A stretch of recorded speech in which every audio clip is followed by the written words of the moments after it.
Hello, everyone. I know that some people will still be joining, but we're going to get started so that we have plenty of time for questions. So I'm Connie Kasari. I'm a professor here at UCLA, and I'm affiliated with the Center for Autism Research and Treatment, or CART, as we call it. And this is our welcome to our first back-to-school coffee cart. We're very excited to offer these this year, although they're going to be virtual, at least for now, rather than in person. And I should let you know that we're going to be recording the lecture part of the talk. So we'll have you mute, please mute yourself, and then we'll get to questions towards the end of the talk. You can actually ask questions in the chat function, and then I'll monitor those. So today we're very fortunate to have a presentation on the science of sleep, probably something that all of us need more of, especially now that this is, for many of us, the first week that kids are back in school, back in Zoom lesson schools. So our speaker today is Dr. Shafali Jeste, who's a behavioral child neurologist who specializes in autism and related neurodevelopmental disorders. She's a professor here at UCLA in psychiatry, neurology, and pediatrics, the triple threat. She came to UCLA in 2010 after finishing her medical degree at Harvard and her residency at Boston Children's Hospital.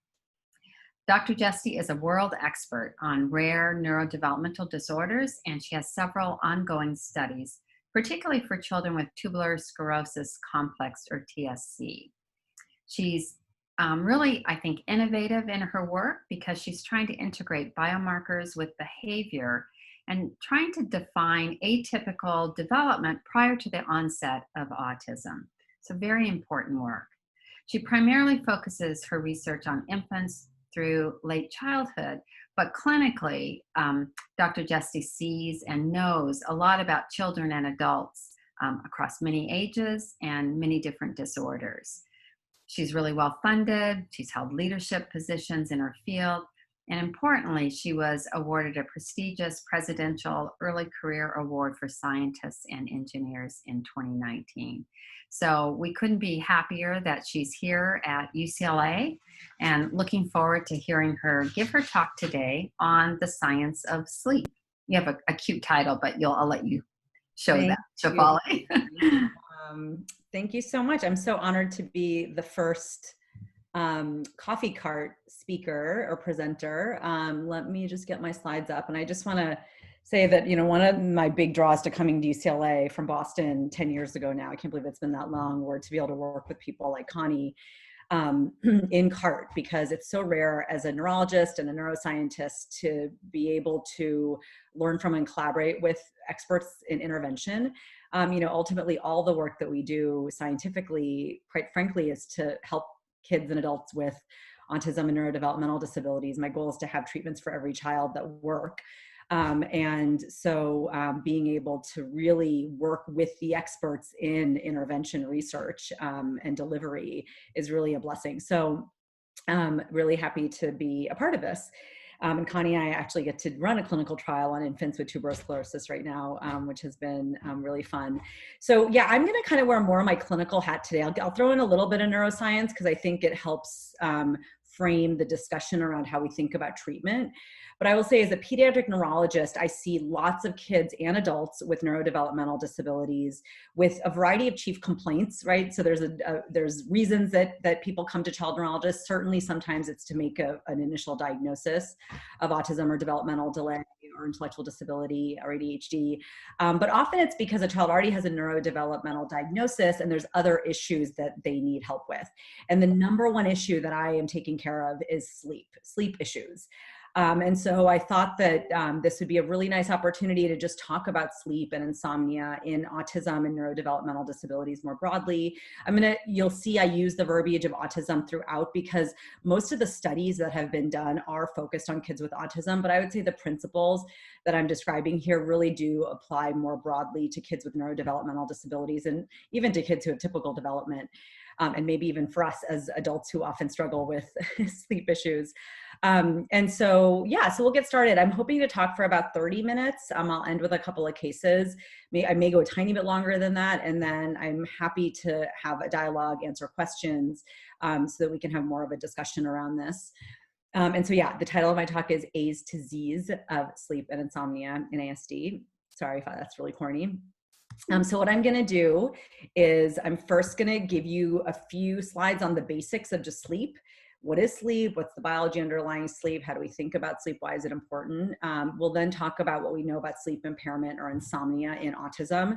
We'll go through the cause, diagnosis, treatment. I'm going to give you just 2 examples of clinical cases, patients that I've taken care of over the last many years, that just, I think, give good examples of the kinds of issues that we're facing, both as physicians and as caregivers, as parents. And then we'll have ample time, hopefully, for questions and discussion. Okay, so let's dive in. So what is sleep? So I actually love this sort of nugget of a quote from Macbeth, where Shakespeare, when Macbeth actually says, sleep is the chief nourisher in life's feast. And I love that because it really encapsulates, I think, what sleep really is fundamentally, right? Like our life is so full of experiences and activities. It's so rich, and sleep is what actually provides us with necessary replenishment. And it's really, really important. It's not trivial, right? We all say that we like to sleep to get some rest, but there's a lot going on during that sleep time. And, you know, another way to sort of think about sleep more medically or technically is that sleep is a more sort of natural state of rest during which we get physically inactive and less aware of our surrounding environment. And many of our bodily functions, such as heart rate and breathing, slow down. So it's a time where our body and even other, you know, our body gets to rest, really, you know, which is really critical. But what's really important is that even though our body is resting and it's this time for, again, kind of replenishment, nourishment, the brain is incredibly active during sleep. So we as neurologists think of sleep as this incredibly important, critical time for, frankly, brain function, brain development to proceed and flourish. So let's think about that a little bit more. When we think about sleep and when we talk about sleep, especially clinically, we talk about the cycle of sleep. Okay, so, and you might, if some of you who have seen a neurologist, and again, I know there's parents and professionals on this webinar or in this meeting, but you know, when you hear about kiddos or adults who have seen a child neurologist or another physician about sleep, you might hear that we talk about different stages of sleep and cycles of sleep. So just to walk you through it, you know, stage 1 and 2 are kind of really light sleep. It's when your body is just going from awake to sleep to getting drowsy. And when you look at your brain activity during that time, you know, using EEG, your brain waves are starting to get a little bit slower, but they kind of still look like they would when you're awake. It's really in stages 3 and 4 that your brain waves get really slow. We actually call that slow wave sleep. And that's when your body really is at rest. Your temperature decreases, your blood pressure and your heart rate decreases. And what's really important about that time, that slow wave sleep time, is we think that that's a really important time when a lot of, as we'll talk about, memories are getting consolidated. Much of what you've experienced and learned during the day is really getting crystallized, if you will, in your brain. And then finally, we have REM sleep, rapid eye movement sleep, which is a time when your body is totally still, but your eye movements are actually quite active. And that is actually the time that we dream. And so, you know, if you wake up during REM, that's when those are the nights you kind of remember your dreams, because you've woken up during that REM sleep. So we go through cycles of sleep multiple times at night. And this is just a little rubric here. I'm hoping you can see my cursor. Of if we did an actual formal sleep study, which we'll talk about a little bit more later, this just shows kind of going through the different stages. And again, on the y-axis, if you will, the vertical axis is just what we see in the different stages. So if you see, we go from stage 1 all the way to slow wave and back to stage 1 in about 90 minutes. That's a typical sleep cycle. It's a little bit different in kids, but basically we're cycling through these, you know, through 1 through REM every hour and a half to at the most 2 hours. And we go through that multiple times a night. So what regulates that cycle? And actually, more importantly, how does your body even know, outside of just the fact that you're physically exhausted, how does your body know that it's time to go to sleep? And how does it know that it's time to wake up? And this is where there's, again, hundreds of thousands of papers written on this, and beautiful biology that's been discovered and revealed in this space of understanding our body's clock, or the way that our body regulates these cycles. And our body's internal clock is what we call the circadian rhythm. And that's regulated by lots of different really important and intricate neurobiological factors. There's environmental factors like light and dark exposure, but there's also a lot of inherent biological factors, different neurohormones and transmitters like melatonin, which is released when your brain is dark. And orexin, which is when your brain sees, or your body sees light, and it's time to wake up, as well as other neurotransmitters like GABA and glutamate. And I only bring this up, again, when we're talking about treatments, because these targets. The circadian rhythm is, again, this incredibly intrinsic clock in our bodies that tells us where we are in our day to night cycle. And it roughly repeats every 24 hours. And so, again, very well regulated by these different factors. So what we know about sleep, and again, we haven't even gotten to autism yet, we're just talking more broadly, is that sleep is so fundamentally important for all aspects of health and well-being. And I'm listing these, this is not only intuitive. So we all know this, right? Like when we're sleep deprived, we're cranky, we don't think as well, we don't really want to exercise, we're not eating as well. I mean, nothing works well when we're tired and we're not sleeping well. But the reality is there's a rich literature from animal models all the way up to humans that shows that this is truly biological, that it is true that sleep is necessary for these different aspects of health and well-being.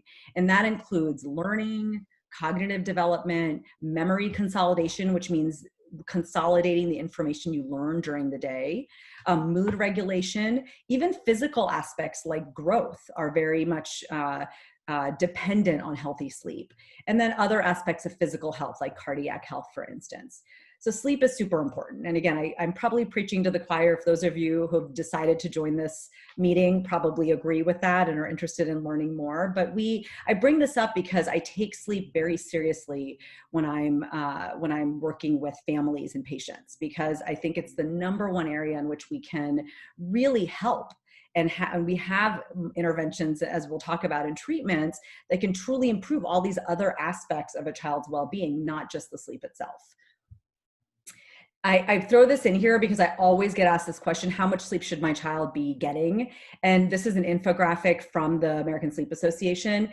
Again, these are numbers that I don't want you to be appalled by, because I don't know if any of us sleep this much, but this is technically what we recommend, right? So babies should sleep, newborns should sleep more than half of their day, right? That changes a bit by the time a baby is about a year of age. And then, a preschool age kid should be sleeping 10 to 13 hours. And you'll just see that reduces a bit as kids get older. And then in adulthood, we ideally should be sleeping 7 to 9 hours. Again, I can't see all of you for you to raise your hand to tell me if you actually sleep that many hours. It would be lovely to get 7 to 9 every night. But again, this is sort of our general rubric, so you can see that. So how do we even measure sleep? There's many ways to sort of think about, I've told you about the sleep cycles and about sleep behaviors. Well, there's a couple of different ways, right? So our gold standard way to measure sleep, especially if we're thinking about like sleep cycles, the way I showed you that graph earlier in the talk, is that we actually will do an overnight sleep study, which is also called a polysomnogram, a PSG. And you can see this is a picture of a child getting a PSG. Not the easiest study to obtain in a child, especially a child with autism, but this is the gold standard if one really wants to understand and capture all aspects of sleep, not just the behavior, but the biology. And what the PSG records is brain activity with EEG. It records eye movements, which is critical for looking at REM sleep. It also measures heart rate, blood pressure, blood oxygenation, as well as respirations. We also can measure aspects of sleep with actigraphy. And you can see this watch here, which is an example of an actigraphy watch. And that basically monitors movements. And it also, if worn for a whole day and night, can monitor circadian rhythms, right? So we can determine levels of activity during the day and then the entry into sleep. So that gives us good information overall about what activity patterns are like over even a 24-hour period. But honestly, both of these tools can be quite challenging for children in general, especially children or adults who have neurodevelopmental disabilities. So there's other ways, and some of you may have already filled some of these out in different settings for clinicians or for research, but there are many well-validated behavioral measures, and these are really questionnaires that we ask caregivers about a child's sleep. And I just want to, for the rest of this talk, I'm going to use the term child because I mostly take care of kids, but many of these tools that I'll talk about and principles that I'm going to talk about later definitely can apply to adults as well. But I'm just going to emphasize that when I use the word child, I say that just because it represents the bulk of the patients that I see. And frankly, the bulk of where the research is. So there's a few standardized measures for sleep. The one that has been most widely used, not just in autism, but in general, is the Children's Sleep Habits Questionnaire, the CSHQ. And there's a preschool version and then there's a school age version, and it generates scores on things like bedtime resistance, the delay of sleep onset, sleep duration, sleep anxiety, daytime sleepiness, those sorts of things. I leave this for you as a resource if you want to jot notes, but again, this talk will be being recorded if you want to access this information later. I'll note that there actually was a modification of the CSHQ that was developed just a couple of years ago by Beth Malo and colleagues. Beth Malo is really the leading expert in sleep and autism. And they created a modification of the CSHQ for autism. And it was a bit briefer, and it removed some of the questions on medical reasons for sleep issues that maybe aren't as relevant to kids with autism. And so it really focused on sleep initiation and duration, sleep anxiety, night wakings, and nighttime alertness. A couple of things I'll mention though that we found, and we actually wrote a paper that's in press right now, or almost in press, using this measure for children with more severe intellectual and developmental disabilities based on having certain genetic syndromes. And we found that some of the questions may not be entirely appropriate for parents of kids who have significant intellectual disability or are minimally verbal. So it might be hard to really gather, for instance, if a child is afraid of sleeping alone, if they're not able to communicate that. If a child has severe motor impairment, which many of our children, again, with more significant disabilities do, answering a question about moving to someone else's bed during the night is not relevant if they aren't even ambulatory. And then, questions like talking during the night might also not be quite as appropriate. So I just bring that up. It's a very good measure, but it may not be appropriate for the entire spectrum that we see of children with neurodevelopmental disabilities. Okay, so I've given you a bunch of basics about why sleep's important and that it is important. I think we all agree, but again, there's a nice body of literature on this topic. Let's now dive into what we know about sleep and autism.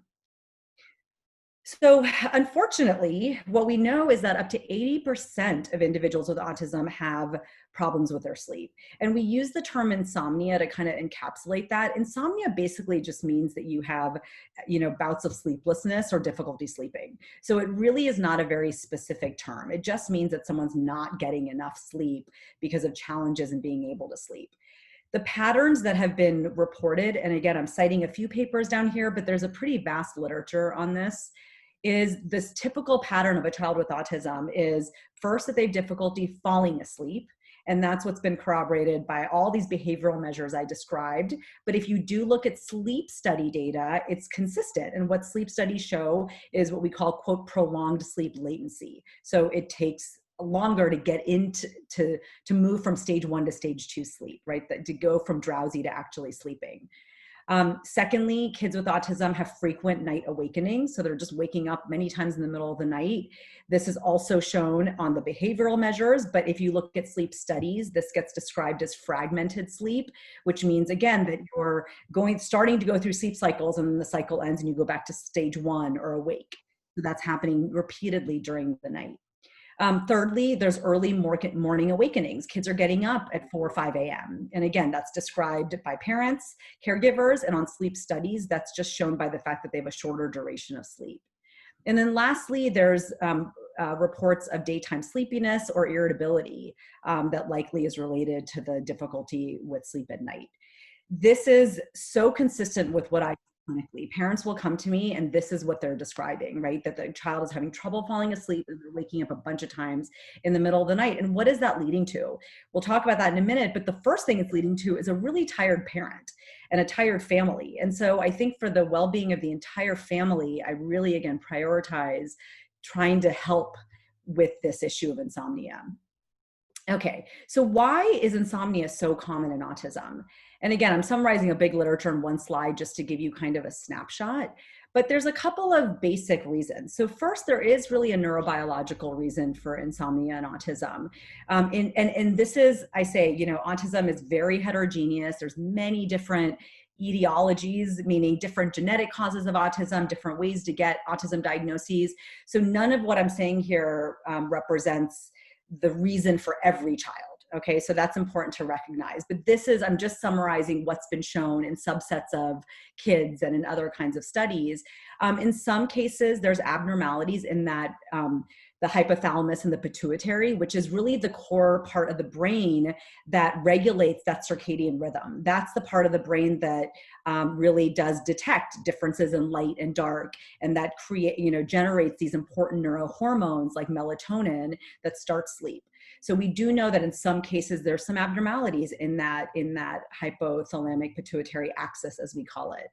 We also know that there's alterations in some cases in either the production or the reception of important neurohormones like melatonin, which again tells your brain that it's time to go to sleep, orexin, which tells your brain it's time to wake up, serotonin, which is really important for so many aspects of our mood and regulation, but also very important for sleep regulation. And then GABA and glutamate, both, again, neurotransmitters or neurohormones, very, very important for many aspects of brain function, but also very important for sleep. We know that there are some kids that have specific genetic mutations or variants that impact various aspects of the neurobiology of sleep. And then we know in a subset of kids who have epilepsy, that epilepsy in itself, which is having multiple seizures, that seizures can impact the sleep physiology.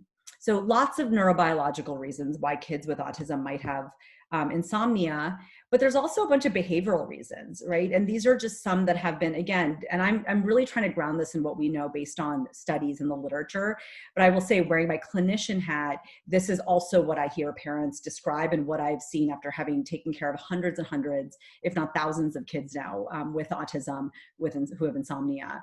So some examples of behavioral issues that really are intrinsic often to an autism diagnosis. So, less awareness of environmental cues, like knowing that certain routines mean certain behaviors need to be followed. So if they have trouble, for instance, with environmental cues in the evening routine, knowing that that means that it's time to sleep, that might affect their ability to actually get to sleep.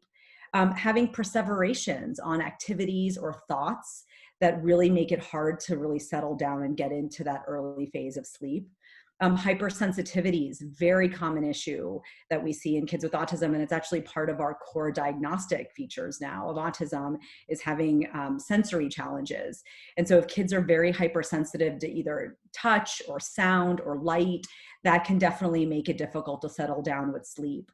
And then lastly, and I'm going to bring this up again later, screen time. So we use our screens a lot. I am completely at fault for this personally as well. I am on my laptop often right before I fall asleep doing work, but we often are using our screens with our kids to help them fall asleep. And that screen time is providing a light input that's definitely impacting and impairing the secretion of melatonin and the entrance into the proper sleep cycle. And so that actually is a behavioral and biological etiology or cause of insomnia. I just want to show you one example. I can't resist. I had to throw in a little bit of our own science. So I'm just going to show you one slide. Going back to this issue of genetic variants. So we study a lot of different syndromic forms of autism and neurodevelopmental disabilities. So specific genetic causes, because we're hopeful that we can find specific treatments based on the cause. And there's one syndrome in particular that we've been studying now for many years called Dup15q syndrome. And I won't go into the details, but this is one of the most common genetic variants associated with autism. And we've been doing studies looking at EEG biomarkers in this population for a really long time. And we started wondering, well, their EEG is so abnormal during the day. I wonder what their sleep EEG looks like. Mainly because, as I showed you on the last 15 slides, sleep is so important that we wondered, are there abnormalities in their sleep physiology that maybe we could target with a treatment, because these kids have severe autism and intellectual disability. And basically, this is like sort of a quick snippet. This paper is in prep right now from an amazing graduate student in the lab. But if you look just quickly, this is just EEG data in sleep. And the vertical axis here is EEG brain waves. So the lower numbers are slow wave sleep. And red is like a heat map. So the more red, the more slow wave sleep you see during sleep, which is what you want, right? We want slow waves in sleep. The brain should be quiet. And so in a typically developing kid, that's what we see all through sleep. It's nice and slow. And what we see in a age-matched kid with Dup15q syndrome is we're not seeing as much slow wave sleep. There's a lot of high fast activity that's occurring all during sleep. And so this is, we've done analytics on this with a much bigger group, and I'm just showing you this as one example. But the point is that, we're seeing that these kids who have real biological reasons for having autism and neurodevelopmental disabilities might also really have alterations in their sleep physiology that's important for us to really understand and maybe target. So more to come on that, but I just wanted to show you that as a snippet for those of you who might be more interested in the neuroscience. Okay, so going back to autism more generally, there's other medical factors in autism that can also affect sleep, right? It's not just about, again, the behavioral issues that come with autism, but kids with autism might also have comorbid epilepsy, headaches, anxiety, ADHD. All of those can actually definitely impact healthy sleep. Other systems, so GI, if they have reflux and other GI issues, that can affect sleep. Severe obesity can definitely impair sleep, especially if it's causing sleep apnea. And then lastly, a lot of kids have allergies, and that also can impact their sleep. So my point is, it's not just the autism that might be causing sleep issues. It might be other medical issues as well. Okay, so I'm just cognizant of time. Okay, we're doing okay. So what we know is that the insomnia and autism does have overall health and behavioral implications. And again, I've sort of set this up for you, but this is, again, based on lots of studies that have been done in autism. So we know that kids who sleep worse have more challenges. And we know that insomnia exacerbates both core symptoms of autism as well as associated symptoms. Insomnia has negative effects on mood, emotion regulation, behavior, and cognitive function. It can adversely affect daily functioning. It can affect academic performance. And actually, it's been shown to cause an increased risk for injury in kids with autism. So again, I don't mean to be, only negative here and just describe the problems. I'm just really building up the fact that, sleep is really affected in autism, and we need to take it seriously because we know it actually has impacts across the board for our kids. So how do we work this up and how do we treat? And that's how I'm going to spend the next 10 minutes or so, and that'll leave us 20 minutes for discussion and questions. So the Autism Treatment Network, which was funded by Autism Speaks, had a big group that was focused on sleep. And Beth Malo, who I mentioned earlier, led that initiative. And they came up with, it was a bunch of experts who work with kids with autism and specialize in sleep. And they came up with guidelines on how we as physicians should be working up children for insomnia. And so the first recommendation is that all kids with autism should be screened for insomnia. So we all should be doing this and asking. And it makes sense if 80% of our kiddos have insomnia, we should be asking. And what are the screening questions? They actually found that there are 4 questions that are the highest yield to determine if a child is having sleep issues. And those are, do they fall asleep within 20 minutes? Do they fall asleep in their parents' bed? Do they sleep too little? And do they awaken at least once during the night? So if at least 2 of those questions are answered yes, that actually suggests that there are sleep issues. Actually, not all yes. Number one should be if it's a no. So if they don't fall asleep within 20 minutes, and then the next three are yeses. So once they're screened, we also should be screening for potential contributing factors like other medical problems, as I mentioned. And specifically, the recommendations are to screen for obstructive sleep apnea based on asking about whether they're snoring a lot at night. Again, screening for weight problems, screening for issues around asthma, seizures, GI issues. So we want to screen for the non-autism related causes, if you will, for sleep issues. And then the physician should determine the need for a therapeutic intervention. Now, this is a little bit vague, I'll be honest, but the goal is just to determine, like, do we need to be really thinking based on how we're screening these kids on whether we should send them to a specialist who can help treat this. And then, if there's access to a sleep specialist, we should be referring only if there's a need for further testing. Otherwise, really the goal here is that most medical providers should be able to use basic principles that I'll talk about to at least basically manage sleep issues.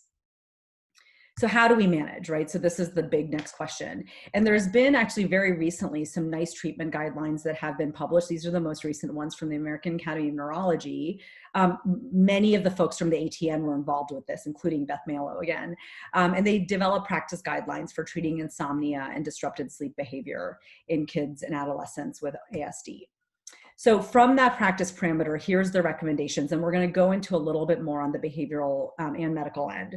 So first, actually, this is more still in the line of screening, but it's in the treatment guidelines, is that we should be asking immediately about bedtime routines, screen time, drinks, caffeine, what other meds are being taken, what are the routines like. The next recommendation is that behavioral intervention is the first line treatment. Okay, so behavioral therapies should be recommended for all ages. For the little ones under age 5, the kinds of behavioral therapies recommended are things like, and I've written them out here, unmodified graduated extinction, meaning you slowly, get the child out of the parent's room, right? And there's ways to do this. Like you can put start having, the parent with the child for some period of time before they leave the room, and that period of time extends over a few weeks. But it's a slow, gradual, again, extinction from co-sleeping and relying on, again, a caregiver to help them sleep. Positive reinforcement and positive routines for sleeping on their own are other behavioral strategies. Older kids and adolescents who are really struggling might respond to cognitive behavior therapy and approaches along those lines. But really the principle here is that these behavioral interventions are meant to be short-term, very goal-directed, and they're meant to modify either thinking patterns or behaviors that worsen insomnia, like irregular sleep-wake schedules, poor sleep hygiene, and maladaptive behaviors. So we don't want to be dragging these things out for months and months and months. It's like once you commit, it's a very targeted sleep behavioral intervention that occurs over a few weeks with the goal of then getting on a more healthy sleep cycle. Now, as I'm saying this, I'm sure some of you are shaking your head thinking, oh my God, this sounds so great, but it's very hard to implement. And I completely recognize that. But these are the recommendations that have been given by the experts, that we really try the behavioral route first. So I'm going to give you, I'm not going to go through these in detail, but I want to give you some links to some really helpful toolkits that have been developed by Autism Speaks. So there's one that's just called Strategies to Improve Sleep in Kids with Autism. And again, this really is inspired by these recommendations from the experts that behavioral intervention is gold standard. So this toolkit goes through lots of different suggestions on how to help improve things like the bedtime routine, making a schedule, helping your child fall asleep alone, and promoting healthy daytime behaviors to promote sleep. Some key points in that toolkit in particular, one is establishing a regular routine. They even provide a visual schedule that I find very helpful for some of my patients. And again, I just list some of the principles that are listed from the standpoint of establishing a regular routine. Another really nice tool, I think, from the autism, again, from that same toolkit, is a nice bedtime pass that kids can use to help slowly wean them away from co-sleeping. So the idea is that if the kiddo does sleep on their own, when they wake up and they really want to come in, they get a pass. They get a pass for a little positive reinforcement The pass is not to go back and sleep with mom and dad. The pass is a quick visit, a drink of water, a hug, a kiss, but it allows them to get some positive reinforcement and feeling of security without actually fully co-sleeping. And again, this has some nice tools for that. Again, doesn't work for every child at all, but I think it's a nice principle that one could follow and maybe modify based on the needs of the child. Autism Speaks also has a toolkit specifically for teenagers called Sleep Strategies for Teens. I'm not going to go through all the tips in that, but again, you can access it. I have the link here, but they have sections on good food habits, evening routines, and just basic teen sleep practices, which are different, right? The needs and the strategies used in teenagers is very different than that with what we would use in a little kiddo. I'm going to add some key tips here that I think are really key, and this is what I talk to parents about a lot when I see kids in clinic. So the first is, as much as possible, we have to wean kids off of that nighttime light exposure. Those iPads are causing incredible problems with getting kids to fall asleep in a healthy way. I also encourage parents to get their kids to exercise during the day. This is particularly important during COVID and when our kids are home all day on Zoom. I've seen sleep problems exacerbate tremendously during COVID. And I think part of the reason is that kids are just not active enough during the day. Sticking to a schedule, and that's, again, also harder, but more important during COVID because our schedules are all out the window. But as much as you can, try to prioritize keeping the same bedtime every night. And if there's medications being used, we'll talk about giving those at the same time every night, sticking to a schedule, exercise ideally maybe in the morning to get them up, and then get them back in bed at the same time every night. Those kinds of things are really, really important. I also make sure that parents are avoiding both caffeine and drinking and eating right before bedtime, because that can cause a lot of issues at night that makes it hard to sleep comfortably. I want to get onto the screen time thing for one more slide. I harp on it a lot. This was a really nice study in pediatrics a few years ago where they looked at just access to television and access to computers in the bedroom of kids. And they looked at children with autism, ADHD, and typically developing children. And what they found was that children who had a TV in the room or a computer in the room slept less than children who did not have a TV or a computer in the room. So again, this is just continuing to reinforce the fact that having those screens is maladaptive for healthy sleep. Okay, sometimes though, we recommend all the behavioral interventions in the world and we try and it's not enough. And that's where medications come in. And I'm not going to belabor this. I'm happy to use it as a resource for you, provide it as a resource, but I'll say that we don't have many clinical trials and most of them have been in melatonin. But all of the treatments here that are listed on this slide are off-label, meaning they're not FDA approved for insomnia and autism. And so I want to be clear about that, but these are the kinds of approaches we'll take. Melatonin is the first and foremost treatment that we use. It's our natural neurohormone that our brain makes to let us know it's time to sleep. And it's been shown in many studies to improve sleep quality, especially sleep onset. So it's not quite as effective for the overnight awakenings, but it is helpful for sleep onset. The other meds I'm going to list here, gabapentin, clonidine, guanfacine, trazodone, none of them have been, except for save clonidine, none again have been really studied in proper randomized controlled trials. Again, outside of clonidine, there's been a couple of trials, but all of them have been shown in various capacities, either through like case series or more observational or descriptive studies to be helpful for sleep in kids with autism.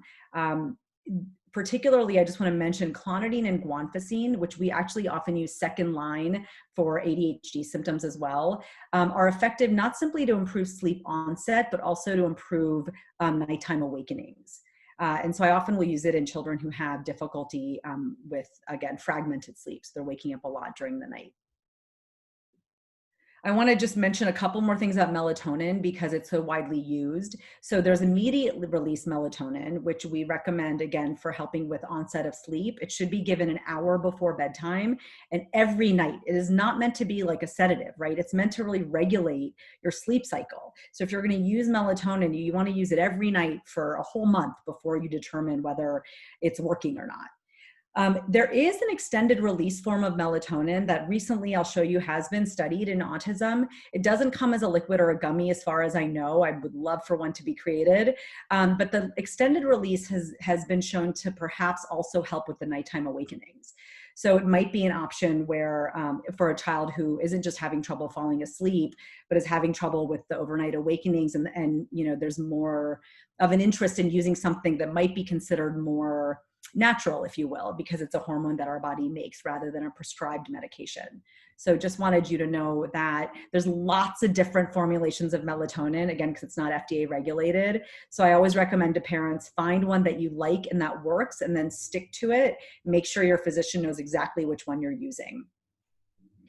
There was a recent study conducted on extended release melatonin in children with autism. They looked at a few different aspects of the impact of melatonin because of the fact that there have been some concerns that haven't been entirely founded by research, but some concerns about whether melatonin could have long-term effects on either puberty or growth, partly because, it's a hormone that comes from the hypothalamic pituitary area, which is, really the hub for so many of our important hormones that we need for growth and for puberty.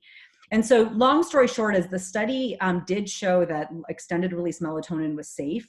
It didn't have any impact on growth or pubertal development. There were some side effects of sleepiness during the day, but that it did improve quality of sleep in children with autism. There is, again, Autism Speaks, there's a toolkit specifically on melatonin that you can access if you're interested in knowing more about melatonin, and that was created by the Autism Treatment Network. So how do I approach sleep issues? This is actually my last slide, and then I have two cases, which, let's see, it's 12:42. I might pause before the cases and see how many questions we have, and then if there aren't a lot, I'll do the two cases. So here's my approach. I always ask families about sleep issues. It's really remarkable to me, and I applaud parents, honestly, for this, is that many parents are handling and managing so many challenges in the setting of having a child with various neurodevelopmental challenges, right? From school to behaviors to, cognitive issues, whatever it might be, that often I find parents don't even complain about sleep if I don't ask, unless it's severely dysregulated. And so I make it a point to always ask about sleep, just like is recommended by the ATN, right? We should always be, and I suggest that to all providers, whether you're a therapist working with a child or, or a primary care provider, whoever. I think it's really important for us to be asking about sleep. I then always take a careful history about daytime behaviors, diet, exercise, just to get a handle on, are there targets for behavioral modifications that we can make quickly, right? Things like screen time or not exercising or, having a big meal right before bedtime. If sleep is a problem, once I've done the screening, I always, again, try to start with the behavioral strategies, but then I pretty quickly, even in my young patients, will try melatonin. And I'll recommend the short acting if falling asleep is the main issue, and I'll recommend the longer acting if it's mainly the issue is around nighttime awakenings. And we'll start that right away. But when I start that, I also ask the parent to try it give it a full month and keep a sleep diary so that we can get a handle on what the sleep cycle looks like, what the daytime behaviors are like, and are we seeing an improvement over time. And then if it's still problematic, that's when I will then turn to the second line therapies. And I will use a host of different medication options, from clonidine and guanfacine to trazodone and many others, if the child has quite intractable insomnia. But often I find that behavioral strategies with melatonin are often enough to really help a child and improve their overall sleep and well-being. So actually with that, I'm gonna pause because we have about 20 minutes and I wanna make sure we have time for questions. And then if there aren't a lot of questions, I'm happy to go back to my cases. Well, that was great, Shafali. Lots and lots of information. I'm sure we do have questions. No one's typed them into the chat. If you can do that, that will help us. Otherwise, you can show your face, raise your hand, and ask it the old-fashioned way as well. I have a question for you. Yeah. One of the things that I thought it's interesting, you didn't really talk very much about sleepwalking, And whether Mm. that occurs very often in ASD, I mean, that would give me as a parent a lot of pause if I have to worry about my child sleepwalking, walking out of the house. Right. So, So like true sleepwalking, which we consider a parasomnia, is a situation where a child is not awake, right? But they're having these sleep behaviors, like getting up and walking around. Those are not actually particularly common in autism. What is more common in autism, though, is eloping in the middle of the night or walking around in the middle of the night because they're having sleep fragmentation. So the reason that I make that distinction because the treatments are a bit different. So for parasomnias, we have a whole host of possible treatments for that. But what we see in autism is the child is awake. They're fully aware of actually what's happening. And they might, again, because they are, awake and anxious, or, and they're not quite contained because everyone else in the house is asleep, they might try to escape. And I have had patients where parents have had to, find multiple ways to, double lock doors to make sure their child was safe and didn't leave the room or the house because they're awake. And when elopement occurs or any dangerous behaviors are occurring because of nighttime awakenings, I am much more aggressive about pharmacotherapy, meaning medical medications to reduce the number of nighttime awakenings or completely eradicate them, because it can be a safety issue. okay, that's great. We do have a question here. So can you discuss your thoughts on CBT, one for ASD population? There was a publication this past week on using telehealth to deliver CBT for patients with ASD that had some positive benefit. Right. You know about that? Yeah. Yeah, cognitive behavior therapy in general, I think has quite a bit of promise. And there have been many trials on CBT for autism for other indications like anxiety. And we have, some experts here at UCLA who use CBT methods. And, there's CBT is a really broad umbrella, but it's really the idea is that you're using very specific cognitive strategies to help either eradicate specific behaviors or desensitize to certain, phobias and other things. So it can be very helpful to eradicate maybe certain behaviors that might be impairing, for instance, sleep onset, or that might be getting in the way of someone being able to settle enough, especially if, again, there's quite a bit of anxiety, right, that's precluding a child from sleeping. The one caveat that I will make, and I think this speaks more to sort of the patient population that I largely see, is CBT does require a level of language and cognitive ability that is, that many of our children and adults with autism have, but many do not. And so for our children who are minimally verbal or have comorbid intellectual disability, CBT can be much more challenging. But I would say for comorbid anxiety, which is really undermining a child's ability to sleep, and if the child has enough cognitive ability to undertake CBT, it's fantastic. And as the person who asked the question, alluded to, there are nice studies now using telehealth for CBT. One does not have to be in person. Again, another caveat with that is that Zoom and telehealth can be more challenging in general, but certainly for children with autism, especially if they have, more difficulty paying attention or engaging with someone on a screen. So we just have to sort of think about those, those limitations. But I think there's quite a bit of promise there. Well, telehealth might become especially beneficial for parents who often have to do the sleep time routine. Yeah. So actually using some methods to deliver intervention to families could be really helpful, I would imagine. Right. Here's another question for you. Sleep movement disorders in ASD. The person writing this is saying that they found it very difficult to treat, and whether or not you have any advice for that. Great question. And the answer is there aren't great studies on this, except for the fact that I didn't bring this up in this talk, but restless leg syndrome is actually more common in children with autism, meaning we do see a higher rate of restless leg syndrome in children with ASD compared to, typically developing children.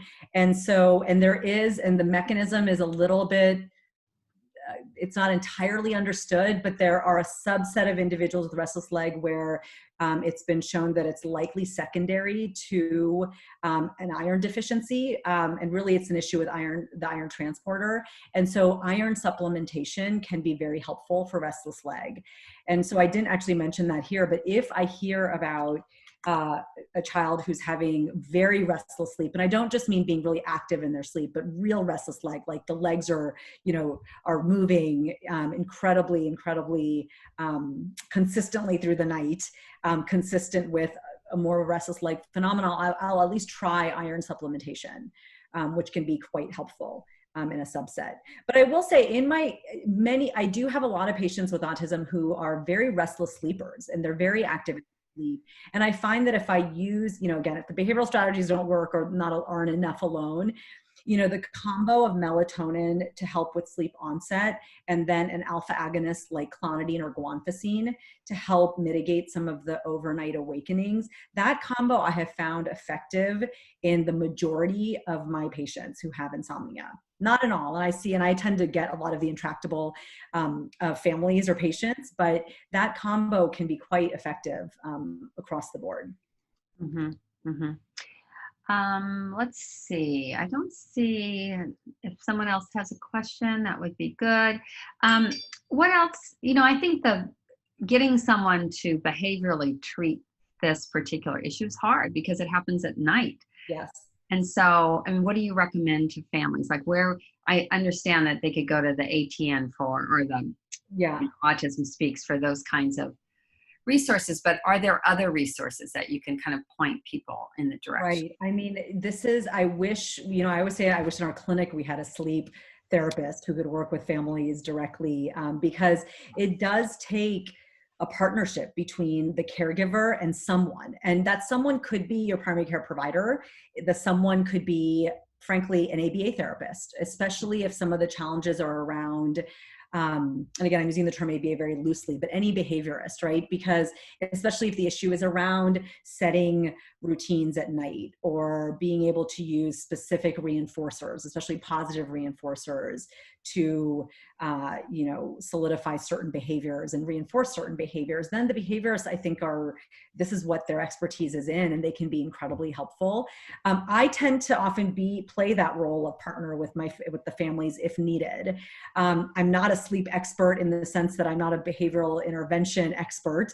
And I do think that there are times where, folks who have, various therapists who have expertise in behavior modification and strategies around behavior management can be incredibly helpful. And so I'll tell parents, tell your ABA therapist that you want sleep to be number one on your list of behaviors that you would like to address. They're not going to maybe help with the biological aspects of it. That's where I can help with medications. But again, I think that's there. But you're right, Connie, it's a big issue. And I think it's easy to say, oh yeah, go to the toolkits, lots of great information. Everyone is busy and it feels overwhelming. There's a lot of tools there. But if you can find one person that you trust that you can be a partner, that the parents can partner with, I've seen the outcome be quite successful. Yeah. So here's a couple of very specific. So one, we will give information about how to contact Dr. Jeste if you want a clinical consultation. I think that's really important. She does head up a clinic here for rare disorders, but also you're in the just general autism child and adult neurodevelopmental clinic. So that's important. So the contact information, I think Monica can probably. I just put it up actually on the slide. So Carice Stevens is the clinical coordinator she essentially helps with all of the child neurologists who myself and Dr. Wilson who see patients in Canon and in the Caring Clinic. So you can email her email's right here, or that's her phone number. But email is probably the best way if you would like to schedule an appointment. Right. So we have a couple questions about adults in particular. Okay. So insomnia in adults, like if you're up for days, that's a problem. Obviously, most of us can't function if we're up even one night. So are there particular treatments for that? So I'm going to actually show this one case because this is like my triumph case. And I wish I had a picture of him. His mom would have sent me one, but a before and after. And I didn't think to ask her in time. But this is an example of the kind of patients that I see in clinic. Okay, so this is an adult with severe intellectual disability and autism and epilepsy, which was actually really well controlled, and actually had this diagnosis of bipolar because he was sleeping every 3 days. I mean, he was up all day, all night, and for years, for most of his life. And truthfully, when I met the mom, I met her, she was referred to me for transfer of care to manage his epilepsy. And he was taking a whole slew of medications, which is often the case with adults with neurodevelopmental disabilities. I often find they come to me with a list of meds because everyone's added another medication to try to treat a symptom. And mom did not even complain about the sleep because she was more focused on making sure his epilepsy treatment was correct and wanting to determine whether some of his medication regimen could be simplified because he was taking so many medications. And when I met him, he was morbidly obese and just was, you could tell this is this sweet, young man who just looked really tired and didn't almost know what to do with his own body because he was so tired. And this poor mom was so tired. And so, we determined that he had a bunch of risk factors, right? And so what we did over the course of many, many months is I did wean off much of his medication, especially the ones that were contributing to weight gain. And as he started losing a little bit of weight, he was a little bit more active during the day, which helped him just get a bit more of a routine during the day, as opposed to sitting all day, right? But how do you fix a sleep routine when someone's not sleeping at all? It takes a long time. You can't all of a sudden say, okay, tomorrow they're going to bed at 9 and you're not letting them out of bed till 9 the next morning. It doesn't work that way. So we started incrementally. Every night, at least get him in bed for an hour. Okay, at 9 o'clock, that's bedtime. If he wakes up at 10, fine. Or if he gets out of bed at 9 or at 10, fine. But we did this slowly over many, many, many weeks. And I'll tell you, from a medication standpoint, I tried many different medications. None of them worked. And then I finally, with the help of actually an adult neurology resident, became very creative. And we tried this new medication, which is used in other indications, had not been really used in this specific setting, widely. And it's an antagonist of orexin. And I told you orexin is that hormone that tells your brain kind of that it's time to wake up.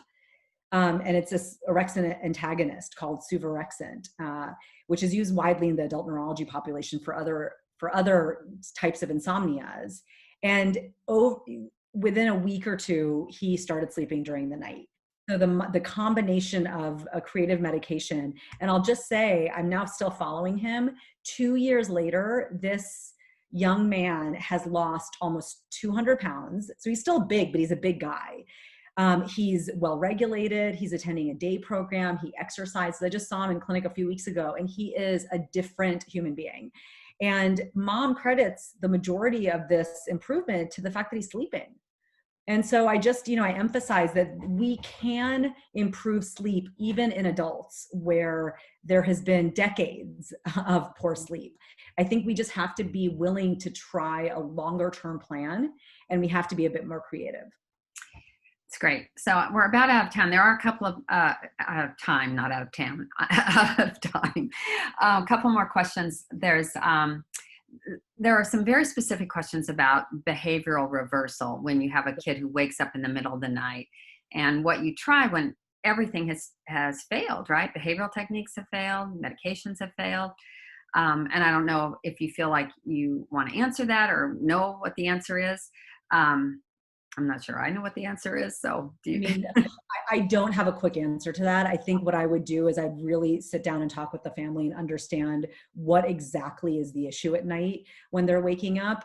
And, it's hard the big picture I'll say is that it's very hard to implement aggressive, rigorous behavioral strategies at 3 a.m. or at 2 a.m. Everyone is tired. So if that is the fundamental issue, I will tend to be more aggressive with the medication route, to just try to, improve that overnight, situation, and then really be aggressive about the behavioral techniques that we're using to get the kid to go to sleep initially. But there are strategies that can be used, and I'm happy to, people can email me and I can give them specific suggestions, but it really depends on the child and what their overall cognitive ability is, their language ability, what their comorbidities might be, what works for them in terms of positive reinforcements, those sorts of things. Okay, so I think we're out of time, but there is one question about no treatment for adults, but there are treatments for adults. Sure, absolutely, absolutely. Look, we're using most of these treatments off label. And I say that we're being safe because we're being mindful of dosing and safety, and we're relying on literature outside of autism. But we don't have a gold standard. So we absolutely can treat adults. We just have to, I think, be a little bit more willing to take longer, because often these behaviors have been reinforced for so long that it sometimes takes longer to extinguish some of the behaviors. And I also find polypharmacy to be a big challenge with adults. So we just have to be mindful of how medications interact and those sorts of things. But absolutely, we can treat adults. Great. Okay, I think we are out of town. Why do I keep saying that? I must be wanting to get out of town. You want to get out of LA. I know, exactly. Anyway, we want to thank everyone for attending. You can certainly reach Dr. Jeste through email or through her clinic, and probably you will field some questions to the extent that you can. And we hope that you will attend the next Coffee Cart in another month or so. So thank you all. Thank you.